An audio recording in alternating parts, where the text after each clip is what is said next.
मुल्क भर के किसानों के लिए बड़ा तोहफा। वजीर आजम नरेंद्र मोदी ने 61 फसलों की 109 बेहतर अक़साम जारी की। दिल्ली में इंडियन एग्रीकल्चर रिसर्च इंस्टीट्यूट में किसानों और ज़राई साइंसदानों से भी बातचीत की। नई अक़साम ज़्यादा पैदावार वाली और आबो हवा के मुआफ़िक और बायो फोर्टिफाइड होंगी साबित।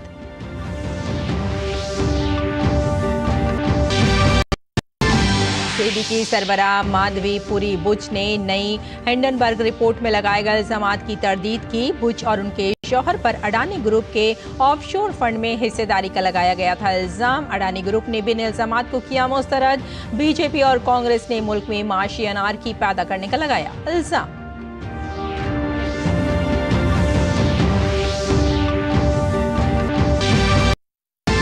बांग्लादेश में इख्तिदार की तब्दीली के बाद हिंदुओं पर हमले के खिलाफ दुनिया भर में मुजाहिरे। अमरीका, बरतानिया, फिनलैंड समेत कई ममालिक में किया गया एहतिजाज। बांग्लादेश में भी हिंदुओं का शदीद जारी है एहतिजाज।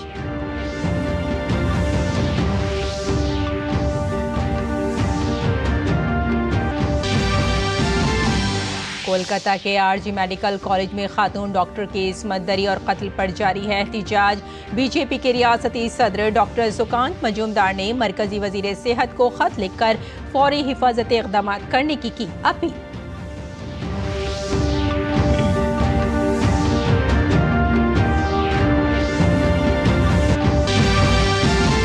खेलों का महाकुंभ पेरिस ओलंपिक्स आज स्टेड डी फ्रांस में एक रंगारंग तकरीब के साथ होगा खत्म। हिंदुस्तान ने 6 तमगे जीतकर अपनी मुहिम का किया अख्तिताम। पीआर सुरजेश और मनु भाकर अख्तितामी तकरीब में हिंदुस्तानी टीम के होंगे परचम बरदार।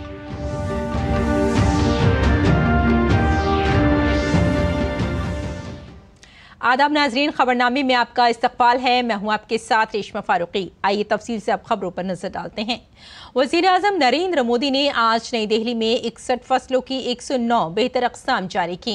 इनमें 34 ज़रई और 27 बागबानी फसलें शामिल हैं। वजीर आजम ने इंडियन एग्रीकल्चर रिसर्च इंस्टीट्यूट में उनके बीजों को जारी किया। इस मौके पर वजीर आजम ने किसानों और साइंसदानों से बातचीत भी की। फसलों की इन नई अक़साम की अहमियत पर तबादला ख्याल करते हुए वज़ीर आज़म ने ज़राअत में कद्र में इजाफे की अहमियत पर जोर दिया। किसानों का कहना था कि ये नई अक़साम इंतहाई सूदमंद साबित होंगी क्योंकि इनसे अखराजात कम करने में मदद मिलेगी और माहौलियात पर भी मुस्बत असरात मुरतब होंगे। वज़ीर आज़म ने मोटे अनाज की अहमियत पर तबादला ख्याल किया और इस बात पर जोर दिया कि लोग किस तरह ग़िज़ाइयत से भरपूर खुराक की तरफ बढ़ रहे हैं। उन्होंने कुदरती काश्तकारी के फ़वाइद और नामियाती काश्तकारी के तई आम लोगों के बढ़ते हुए एतमाद के बारे में भी बात की। पीएम ने यह भी बताया कि किस तरह नामियाती खुर्दनी अशिया की खपत और मांग बढ़ रही है। वज़ीर आज़म के साथ बातचीत के दौरान किसानों ने कुदरती काश्तकारी को फ़रोग़ देने के लिए हुकूमत की तरफ से की जाने वाली कोशिशों को सराहा। किसानों ने बेदारी पैदा करने में कृषि विज्ञान केंद्रों के किरदार की भी तारीफ की। वज़ीर आज़म की तरफ से जारी की गई फसलें ज़्यादा पैदावार देने वाली, आबो हवा के लिहाज से लचकदार और बायो फोर्टिफाइड हैं।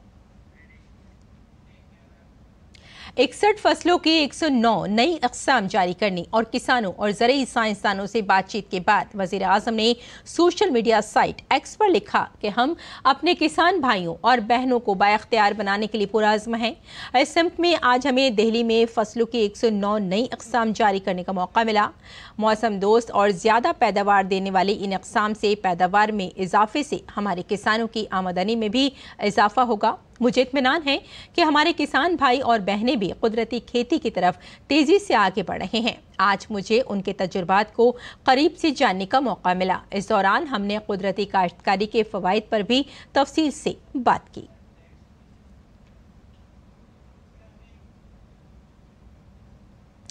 दिल्ली के पूसा में पीएम मोदी ने फसलों की 109 अक़साम का आगाज़ किया। बदलते मौसम के असरात से किसानों को बचाकर उनकी आमदनी में कैसे इजाफा किया जाए, इसके लिए मोदी हुकूमत का जोर आबो हवा के उतार चढ़ाव को बर्दाश्त करने जाने वाली फसलों पर है। इस मौके पर हमारे नामानिगार विशाल बैरिस्टो ने वज़ीर ज़राअत शिवराज सिंह चौहान से खुसूसी बातचीत की। प्रधानमंत्री का ये जो दौरा है वो कितना बड़ा लैंडमार्क रहेगा, खास तौर से अगर हम एग्रीकल्चर में रेवोल्यूशन की बात करते हैं तो? मैं प्रधानमंत्री जी को धन्यवाद देता हूं कि वो किसानों के बीच खेत में आए अक्सर कई बार कार्यक्रम करते हैं तो बड़े हाल में या पंडाल लगा के कर लेते हैं, लेकिन ये कार्यक्रम विज्ञान से सीधे लैब से कैसे लैंड तक लाभ पहुंचे किसान तक, उसका एक उत्तम उदाहरण है, आदर्श उदाहरण है, जहां हमारे किसान भाई बहन इकट्ठा थे, साइंटिस्ट थे, वैज्ञानिक थे, प्रधानमंत्री जी थे और आपस में चर्चा हुई किसानों की, प्रधानमंत्री जी से ही वैज्ञानिकों की चर्चा हुई, फिर किसानों की वैज्ञानिकों की और किसानों की प्रधानमंत्री जी की बातचीत हुई। ये प्रधानमंत्री जी ने समय देकर जो सवाल थे किसानों के मन में और जो शोध किया था वैज्ञानिकों ने, उसको सीधे किसानों तक पहुंचाने का एक प्रयास है। प्रधानमंत्री जी ने हमको एक लक्ष्य दिया था कि क्लाइमेट चेंज के कारण अलग अलग फसलों की नई प्रजातियों की जरूरत है, चाहे वो अनाजों की हो, श्रीअन्न हो, गेहूं हो, धान हो, दालें हो, चाहे वो गन्ना जैसी फसल हो और चाहे वो बागवानी की फसलें हो, मसाले हो। प्रधानमंत्री जी ने हमसे कहा था कि 100 दिन के अंदर ऐसी वैरायटी अलग अलग हम डेवलप करें जो जलवायु के अनुकूल हो, जिसमें रोग प्रतिरोधक क्षमता हो और जो पोषण से भरपूर हो और जिनको पैदा करके किसानों की आमदनी बढ़े। प्रधानमंत्री का संकल्प है किसानों की आमदनी बढ़ाना, सुखी और समृद्ध किसान, ये उनका संकल्प है और इसको पूरा करने के लिए वे प्रतिबद्ध है। और आज मुझे कहते हुए गर्व है कृषि मंत्री के रूप में कि हमारे कृषि अनुसंधान परिषद ने 65 अलग अलग फसलों की 109 प्रजातियां, उनके नए बीज तैयार किए, जिनको प्रधानमंत्री जी ने आज रिलीज किया। इन बीजों का लाभ हमारे किसानों को मिलेगा और खुशी इस बात की है कि किसान जिसको फसल पैदा करना है और वैज्ञानिक जिसने रिसर्च किया है और प्रधानमंत्री जी, आज इन तीनों का यहाँ संवाद हुआ। तो आपने सुना, कृषि मंत्री को भारत को फूड बास्केट बनाना है, किसानों की आय बढ़ानी है और मेरी और आपकी तरह जो लोग इसको सुन रहे हैं उनको अच्छा पोषण मिले, इसकी भी चिंता प्रधानमंत्री कर रहे हैं। कैमरामैन आनंद कश्यप के साथ मैं विशाल बैरिस्टू, डीडी न्यूज, पूसा। और securities and exchange board of India SEBI के चेयरपर्सन माधवी पुरी बुच और उनके शौहर धवल बुच ने हिंडनबर्ग रिसर्च के इल्जामात की तरदीद की है। अमेरिकी investment research firm Hindenburg research ने इल्जाम लगाया है कि माधवी पुरी बुच और बुच के पास अडानी ग्रुप से मुंसलिक ऑफशोर इदारों में हिस्स हैं। बुच ने कहा कि उनकी जिंदगी और आमदनी पहले ही अवामी है। उन्होंने कहा कि गुज़िश्ता बरसों में हर जरूरी दस्तावेज सेबी को जमा कराई गई है। सेबी की सरबराह और उनके शौहर ने कहा कि वो मुस्तकबिल में किसी भी किस्म के मालियाती दस्तावेजात को कोई हिचकिचाहट महसूस नहीं करेंगे और इन दस्तावेजात की तहकीकात भी की जा सकती है जब वो सेबी से मुंसलिक नहीं थे। हिंडनबर्ग ने 2015 की सरमायाकारी का हवाला दिया। माधवी बुच को 2017 में सेबी का कुल वक्ती रुकन मुकर्रर किया गया था। उन्हें 2022 में सेबी का चेयरमैन बनाया गया था। और अडानी ग्रुप ने हिंडनबर्ग की रिपोर्ट पर अपना सरकारी बयान भी जारी किया है और उन पर आयद इल्जामात को मुस्तरद कर दिया है। अपने एक सरकारी बयान में अडानी ग्रुप ने कहा है कि हिंडनबर्ग की तरफ से लगाए गए ताज़ा तरीन इल्जामात अवामी तौर पर दस्तियाब मालूमात का एक बदनीयती पर मबनी, शरारती और हेरा फेरी पर मबनी इंतखाब है जो हक़ाइक़ और कानून को नज़रअंदाज करते हुए ज़ाती मुनाफा कमाने के लिए पहले से तयशुदा नताइज पर पहुंचने के लिए है। हम अडानी ग्रुप के खिलाफ इन इल्ज़ामात को यकसर मुस्तरद करते हैं। ये गुमराह कुन इल्ज़ामात हैं जिनका मकसद बदनाम करना है। इन इल्ज़ामात की मुकम्मल छानबीन की जा चुकी है जो बेबुनियाद साबित हुए हैं और जिन्हें जनवरी 2024 में सुप्रीम कोर्ट पहले ही मुस्तरद कर चुकी है। इस बात का यादा किया जाता है कि हमारा गैर मुल्की होल्डिंग ढांचा मुकम्मल तौर पर शफाफ है। तमाम मुतालिका तफसीलात को मुतादिद अवामी दस्तावेजात में बाकायदगी से जाहिर किया जाता है। मजीद बरा अनिल आहूजा अडानी पावर 2007-2008 में 3i इन्वेस्टमेंट फंड के नामजद डायरेक्टर और बाद में 2017 तक अडानी एंटरप्राइजर के डायरेक्टर थे। हमारी साख को खराब करने की इस दानिस्ता कोशिश में जिक्र करदा अफराद या मामलात के साथ हमारा कोई कारोबारी ताल्लुक नहीं है। हम शफाफियत और तमाम कानूनी और रेगुलेटरी तकाज़ों की तामील के लिए पुरज़्म हैं।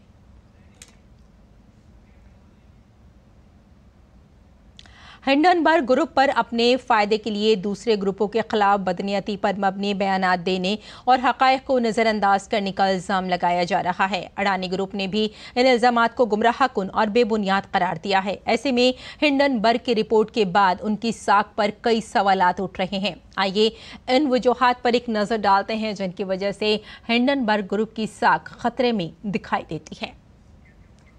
तो सबसे बड़ी बात यह है कि हिंडनबर्ग खुद भारतीय तहकीकाती एजेंसियों की जद में है और सेबी ने उन्हें नोटिस भेजा है। ऐसे में तहकीकात के दायरे में आने के बाद सेबी पर हमला शुकूक पैदा करता है। हिंडनबर्ग ने अडानी केस में शॉर्ट सेलिंग के जरिए 183 करोड़ रुपए का मुनाफा कमाया।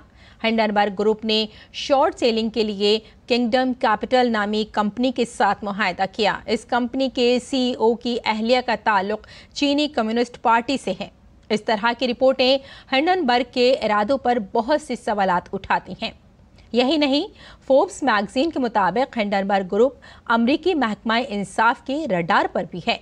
दर्जनों बड़ी शॉर्ट सेलिंग इन्वेस्टमेंट और रिसर्च फर्में ज़ेरे तफ्तीश हैं और वॉल स्ट्रीट जर्नल की रिपोर्ट के मुताबिक वो इस बात की तहकीकात कर रहे हैं कि आया शॉर्ट सेल्स ने नुकसानदेह तहकीकी रिपोर्ट्स को क़ब्ल वक्त शेयर करके और गैर कानूनी तिजारती हरबों में मुलविस होकर स्टॉक की कीमतों को कम करने की साजिश की थी।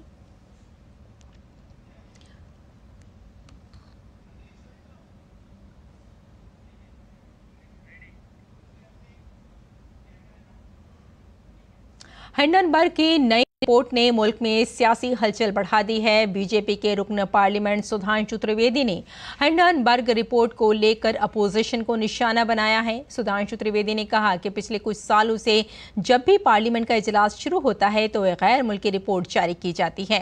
हिंडनबर्ग की रिपोर्ट जनवरी में पार्लियामेंट के इजलास से ऐन कब्ल सामने आई थी। कई वर्षों से जब जब भारत में संसद का सत्र चलता है तब तब विदेश में कोई ना कोई रिपोर्ट छपती है। याद करिए, बीबीसी की डॉक्यूमेंट्री संसद सत्र शुरू होने से ठीक पहले आई थी। जनवरी में हिंडनबर्ग की रिपोर्ट बजट सत्र शुरू होने से ठीक पहले आई थी। कभी रिलीजियस फ्रीडम की रिपोर्ट आती है, कभी किसानों को लेकर कमेंट आता है विदेश से, तो कभी ग्रेटा थनबर्ग का स्टेटमेंट। ये सारे सीक्वेंस जाके देख लीजिएगा, संसद सत्र के दौरान ही आते हैं। और आज बरबस विपक्ष ने जब संसद सत्र का विषय उठाया तो ये और साफ हो गया कि इसका मतलब ये संदेह बहुत गहरा हो जाता है कि सीमा पार से विपक्ष के कुछ ऐसे तार जुड़े हुए हैं कि भारत के हर संसद सत्र के दौरान एक अव्यवस्था का वातावरण उत्पन्न किया जाए। हिंडनबर्ग रिपोर्ट पर मरकजी वजीर और बीजेपी लीडर ज्योतिरादित्य सिंधिया ने भी कांग्रेस को घेरते हुए नजर आए। उन्होंने कहा कि कांग्रेस का एक ही काम है, मुल्क में इंतशार फैलाना और मुल्क को मुतनाज़ मामलात में उलझा कर रखना। शुरू से ही उनका यही तरीका रहा है और वो इसी के मुताबिक काम कर रहे हैं। कांग्रेस का एक ही काम है, देश में अराजकता फैलाना, देश को विवादित मामलों में उलझाना। प्रधानमंत्री जी एक मशाल लेकर, भारतीय जनता पार्टी का एक एक कार्यकर्ता एक मशाल लेकर देश को विकास और प्रगति के मार्ग पर चला रहा है। कांग्रेस केवल भटकाने की कोशिश, अंधेरे में रखने की कोशिश, जो उनकी पद्धति रही है इतने वर्षों से, उसी पद्धति पे कांग्रेस चल रही है। आइए अगली खबर की जानिब बढ़ते हैं। बांग्लादेश में इक़्तिदार की तब्दीली के बाद वहां अमन व अमान की सूरत हाल दरहम बरहम हो गई है। हिंदुओं पर मुसलसल हमलों के खिलाफ दुनिया भर में एहतजाज जारी है। अमेरिका, बरतानिया, अक़वाम मुत्तहिदा के हेडक्वार्टर और फिनलैंड समेत कई ममालिक में गुस्से का इजहार किया जा रहा है। चटगांव में हिंदुओं ने तख्ता पलट के बाद अपने खिलाफ होने वाले तशद्दुद के खिलाफ एक बहुत बड़ी रैली निकाली। हिंदुओं ने मुल्क के शहरियों की हैसियत से तहफ़्फ़ुज़ और मसावी हुकूक़ का मुतालबा किया। बांग्लादेश की साबिक वजीर आजम शेख हसीना के 5 अगस्त को इस्तीफा देने के बाद से बांग्लादेश के 52 अजला में अक़लियती बिरादरी के लोगों बिलखुसूस हिंदुओं को हरासा करने के मुतादिद वाक़यात रिपोर्ट हुए हैं। एक अंदाजे के मुताबिक चटगांव के तारीखी चेरगी पहाड़ चौक पर निकाली गई एक बड़ी एहतजाजी रैली में 7 लाख से ज्यादा लोगों ने शिरकत की, जिसमें लोगों ने हिंदुओं के खिलाफ जारी तशद्दुद के खिलाफ एहतजाज किया। बांग्लादेश में इक़्तिदार की तब्दीली के नाम पर जो तशद्दुद हो रहा है उसकी आवाज़ पूरी दुनिया में सुनी जा रही है। अक़वाम मुत्तहिदा के सदर दफ्तर के बाहर लोगों की बड़ी तादाद ने हिंदुओं और दीगर अक़लियतों के तहफ़्फ़ुज़ का मुतालबा करते हुए एहतजाज किया। अमरीकी रिपब्लिकन MP पैट फॉलन ने भी बांग्लादेश में अक़लियतों को निशाना बनाए जाने के वाक़यात पर तफ्तीश का इज़हार किया और इसकी मज़म्मत की। भारत निजात अमरीकी MP श्री थानेदार ने भी बांग्लादेश में हिंदुओं और दीगर अक़लियतों पर हमलों के वाक़यात पर सख्त बरहमी का इजहार किया और मुलजिमों के खिलाफ कार्रवाई का मुतालबा किया। भारत निजात अमरीकी कानून साज राजा कृष्णमूर्ति ने अमरीकी वजीर खारजा एंटनी ब्लिंकन को खत लिखा है, जिसमें उन पर जोर दिया गया है कि वो मुल्क में हिंदुओं के खिलाफ तशद्दुद के खात्मे के लिए बांग्लादेशी हुकूमत की मदद करें।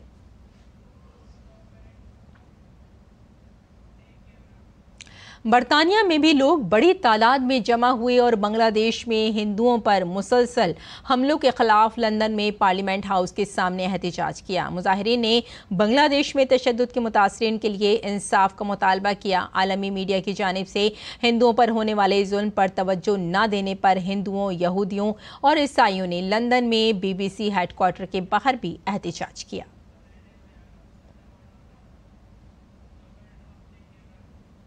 इसी दौरान कनाडा के शहर टोरंटो में बांग्लादेश के मजलूम अक़लियती हिंदुओं के साथ इजहार यकजहती के लिए कनाडा से आने वाले हिंदुओं का एक साथ देखा गया, जो हिंदुओं की जानो माल का तहफ़्फ़ुज़ करने का मुतालबा कर रहे थे। फिनलैंड में मुक़ीम हिंदू बिरादरी के लोगों ने बांग्लादेश में जुल्म और सितम का शिकार अक़लियती हिंदुओं के लिए इंसाफ का मुतालबा किया। और कोलकाता के RG car government medical college में खातून डॉक्टर के साथ इस्मत दरी और कत्ल के मामले में इंडियन मेडिकल एसोसिएशन ने कल हुक्काम को तहक़ीक़ात मुकम्मल करने के लिए 48 घंटे का अल्टीमेटम दिया और इंतबाह दिया कि अगर इस मुद्दत के अंदर मुजरिमों को गिरफ्तार न किया गया तो वो एहतजाज करेंगे, मुल्क गिर क्रैकडाउन शुरू करेंगे। फेमा डॉक्टर्स एसोसिएशन के सदर डॉक्टर रोहन कृष्णन ने CBI तहक़ीक़ात और साथ में डॉक्टर के वालिदैन को 1 करोड़ रुपए का मुआवजा देने का मुतालबा किया है। ये बहुत ही दुखद है और संवेदनशील मामला है। इसमें फेमा डॉक्टर्स एसोसिएशन की 3 मांगे हैं।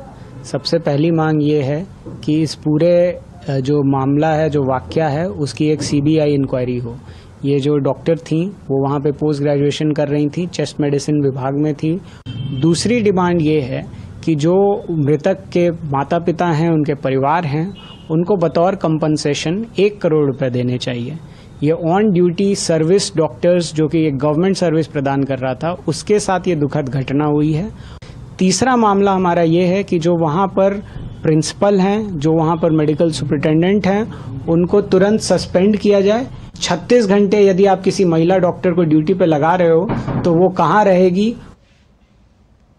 कोलकाता में नर्सों ने इंसाफ का मुतालबा करते हुए हुकूमत के खिलाफ मुजाहरा किया। नर्सों के एहतजाज में अपोजिशन जमातों के कारकुन भी शामिल हुए और इंसाफ का मुतालबा किया। दरियासना दीगर अपोजिशन जमातों ने वाक़े के खिलाफ मगरबी बंगाल में सड़कें ब्लॉक करने का इंतबाह दिया। DCP अभिषेक ने कहा कि एहतजाज पुरअमन तरीके से जारी है।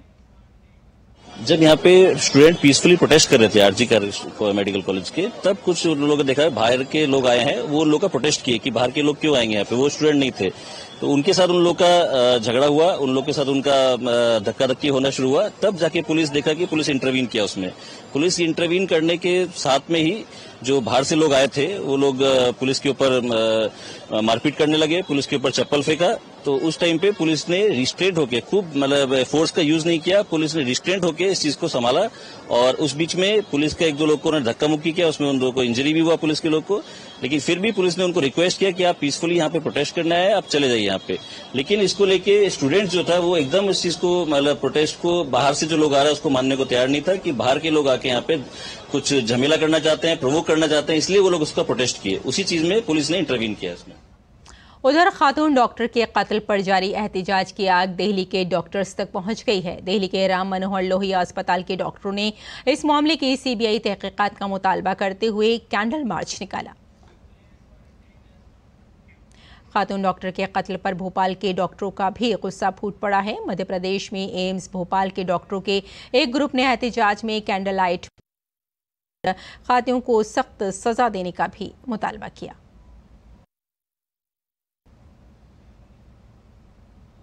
आगे बढ़ते हैं। बहुजन समाज पार्टी की कौमी सदर और उत्तर प्रदेश की साबिक वजीर आला मायावती ने आज पार्टी के रियासती दफ्तर में एक मीटिंग की सदारत की। इस मीटिंग में बीएसपी के सीनियर ओहदेदारों, जिला सदूर और दीगर सरकर्दा लीडरों ने शिरकत की। बीएसपी यूपी में होने वाली तमाम 10 सीटों पर ज़िमनी इलेक्शन लड़ेगी। उन्होंने पार्टी कारकुनों से कहा कि वो इन सीटों पर जीत को यकीनी बनाने के लिए सख्त मेहनत करें।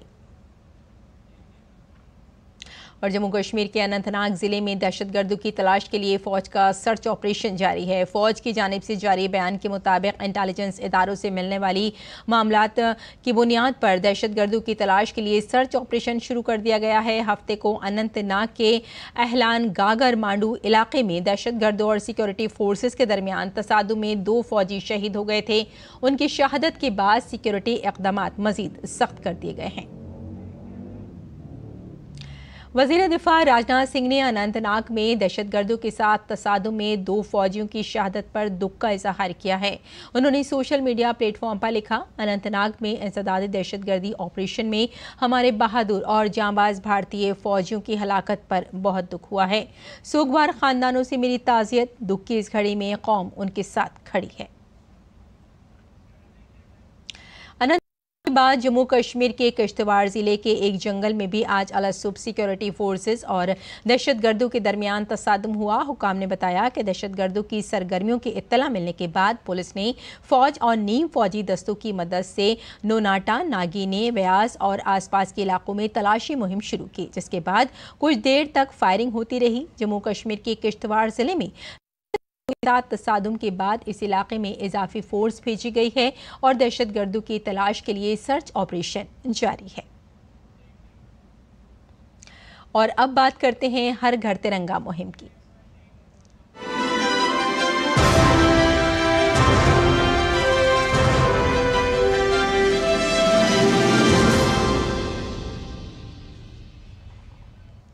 हर घर तिरंगा मुहिम की वजह से मुल्क भर का हर घर 3 रंगों की चमक से जगमगाने लगा है। ऐसे में हमारी सिक्योरिटी फोर्सेस भी हुब्बुल वतनी के इस जज्बे को फरोग देने में मसरूफ हैं। इंडियन कोस्ट गार्ड ने भी लक्षद्वीप में आईसीजी साथ मिलकर एक बाइक रैली का इनेकाद करके इसको फरोग दिया, जिसका मकसद जजीरे के हर घर में हुब्बुल वतनी के जज्बात को बेदार करना है। बाइक रैली में काफी तादाद ने हिस्सा लिया। बीजेपी के कौमी जनरल सेक्रेटरी तरुण चुग और बीजेपी एमपी बांसुरी स्वराज ने दिल्ली में तिरंगा यात्रा में हिस्सा लिया। दौरे के दौरान बांसुरी स्वराज ने कहा कि वजीर आजम मोदी की कॉल पर हर घर तिरंगा अभियान ने एक तहरीक की शक्ल इख्तियार कर ली है। इस दौरान उन्होंने सबसे घर पर तिरंगा लहराने की अपील की। हमारे आदरणीय प्रधानमंत्री श्री नरेंद्र मोदी जी के आह्वान पर हर घर तिरंगा अब एक जन आंदोलन बन गया है। आज हमारे आदरणीय राष्ट्रीय महामंत्री तरुण चुग भाई साहब के सानिध्य में और यहाँ पर नई दिल्ली जिला के युवा मोर्चा ने एक तिरंगा रैली निकाली है, जिसमें सम्मिलित होने का सौभाग्य प्राप्त है। तिरंगा हमारी आन बान शान है, स्वतंत्रता का प्रतीक है। आप सबसे निवेदन करती हूँ कि स्वतंत्रता का जश्न मनाते हुए अपने घर में तिरंगा जरूर फहराएं। रेत के फनकार सुदर्शन पटनायक ने वजीर आजम नरेंद्र मोदी का 8 फीट ऊंचा हर घर तिरंगा थीम पर मबनी रेत का मुजस्समा बनाया है और हुब्बुल वतनी की मिसाल पेश की है।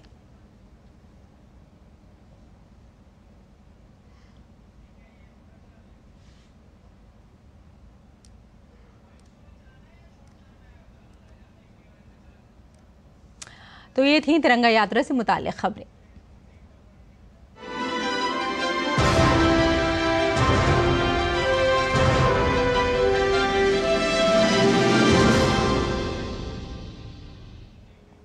और खेल की खबरों में, खेलों की शान पेरिस ओलंपिक्स 2024 आज इख्तिताम पजीर हो जाएगा। पेरिस 2024 की इख्तितामी तकरीब हिंदुस्तानी वक्त के मुताबिक सुबह 12:30 बजे हिंदुस्तानी शूटर मनु भाकर और हिंदुस्तान की टीम के गोलकीपर PR श्रजेश हिंदुस्तान की बरदार होंगे। तो खबरनामे में इजाजत